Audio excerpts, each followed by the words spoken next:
Oke, senang bisa ngobrol lagi bareng Anda semua. Kali ini kita dalami lagi bab 15 dari Principles-nya Ray Dalio.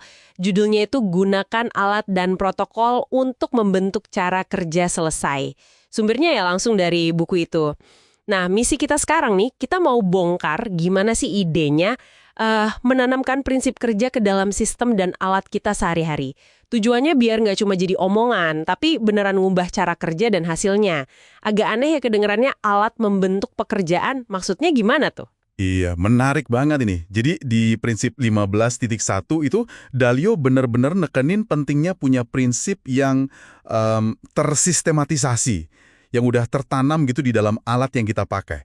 Apalagi kalau mau bangun yang namanya idea meritokrasi. Meritokrasi ide ya, sistem di mana ide terbaik yang menang gitu kan, bukan soal jabatan. Betul sekali.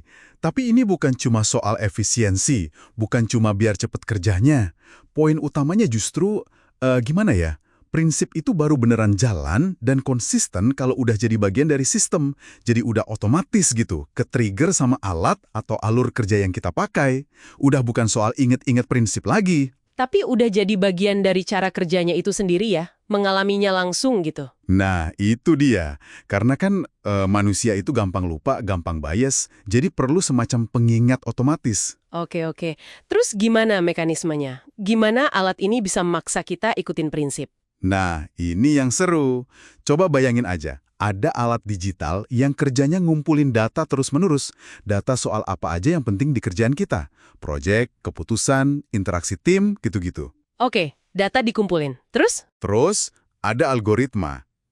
Anggap aja kayak instruksi logis yang udah disepakati bareng.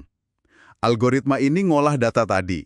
Hasilnya bisa kesimpulan, rekomendasi, atau gambaran pola kinerja. Wah, kayak GPS buat kerjaan ya? Persis. Atau kayak pelatih pribadi gitu. Ngasih arahan berdasarkan data dan prinsip. Bukan firasat atau mood. Sistemnya ini bahkan bisa belajar loh.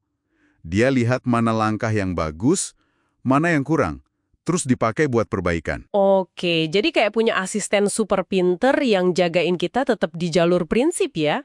Ada contoh alat spesifiknya nggak yang Dalio pakai? Ada. Dia sering nyebut misalnya issue log, itu kayak tempat terpusat buat nyatat semua masalah, siapa yang tanggung jawab, gimana solusinya, semuanya transparan. Oh, jadi semua orang bisa lihat ya? Ya, atau baseball cards. Itu kayak profil digital tiap orang. Isinya data kekuatan, kelemahan, rekam jejak, berdasarkan feedback dan hasil kerja nyata, bukan asumsi. Nah, data dari alat-alat ini yang diolah algoritma. Oke, masuk akal. Tapi kuncinya, kata Dalio, itu di transparansi algoritmanya. Logikanya harus bisa dilihat semua orang. Bisa dikritik, bisa diperbaiki bareng-bareng. Ini yang katanya bangun kepercayaan. Transparansi buat bangun kepercayaan. Oke, tapi nggak ada risiko kita jadi terlalu kaku atau malah tergantung banget sama alat, jadi kurang pakai intuisi atau penilaian sendiri gitu. Atau malah jangan-jangan kita malah mensistematisasi bias kalau algoritmanya nggak pas. Nah, itu pertanyaan bagus banget. Dan emang sering jadi kekhawatiran. Makanya Dalio nekenin, alat ini itu perwujudan prinsip, bukan pengganti mikir kritis. Oke. Jadi bukan autopilot ya? Bukan. Justru karena logikanya transparan, semua orang didorong buat paham kenapa sebuah rekomendasi muncul. Dan boleh banget, malah harus, men-challenge kalau dirasa keliru atau bias. Tujuannya bukan buat diikuti buta-buta. Tapi, buat mastiin prinsip yang sama berlaku konsisten buat semua. Ngilangin bias personal manager misalnya. Jadi penting banget pas organisasi makin gede ya, biar standar. Betul. Jadi alat bantu objektivitas dan keadilan. Tapi ya otaknya tetap harus jalan, manusianya harus mikir. Sip. Jadi jelas ya, kuncinya di kombinasi sistem yang konsisten sama pemikiran kritis penggunanya. Kalau dirangkum singkat nih, alat dan protokol versi Dalio ini bukan cuma soal manajemen tugas biasa, tapi ini strategi mendasar buat nanemin cara pikir dan cara kerja yang berprinsip, secara konsisten dan bisa diskalakan gitu ya. Tepat. Jadi ini cara mastiin cara kerja ideal kita itu beneran kejadian sehari-hari karena didukung sistem. Ya, persis.